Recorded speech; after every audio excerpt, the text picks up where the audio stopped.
जो चाहो क्यों नहीं मिलता। रोहित बचपन से ही एक सपना देखा था।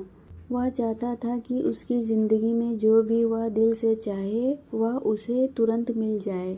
उसे लगता था कि अगर इंसान सच्चे दिल से कुछ मांगे तो उसे कभी खाली हाथ नहीं लौटना चाहिए। एक दिन उसे एक ऐसी जगह काम करने का मौका मिला जिसका सपना वह कई सालों से देख रहा था।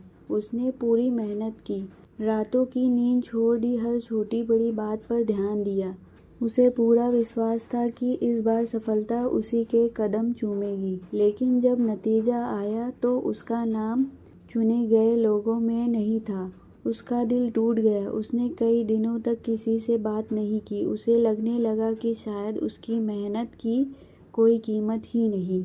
एक शाम वह अकेला बैठा डूबते सूरज को देख रहा था। उसने धीरे से कहा, अगर मेरी मेहनत सच्ची थी तो मुझे वही क्यों नहीं मिला जो मैं चाहता था।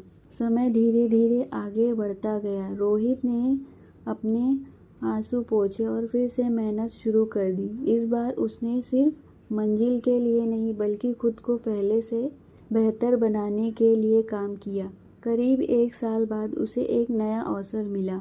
यह पहले वाले अवसर से कहीं बड़ा था। यहाँ उसे सीखने का मौका मिला, अच्छे लोग मिले और वह हर दिन आगे बढ़ता गया।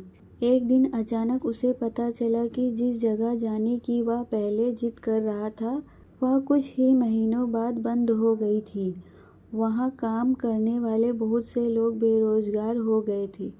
यह सुनकर वह कुछ देर तक चुप रहा। फिर उसने आसमान की ओर देखा और मुस्कुरा कर कहा, जिसे मैं अपनी सबसे बड़ी हार समझ रहा था, शायद वही मेरी सबसे बड़ी हिफाजत थी।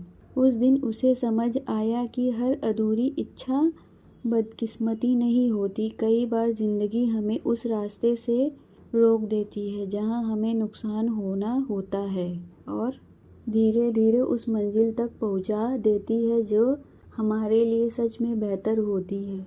उसके बाद जब भी कोई इच्छा पूरी नहीं होती, रोहित उदास तो होता लेकिन टूटता नहीं था।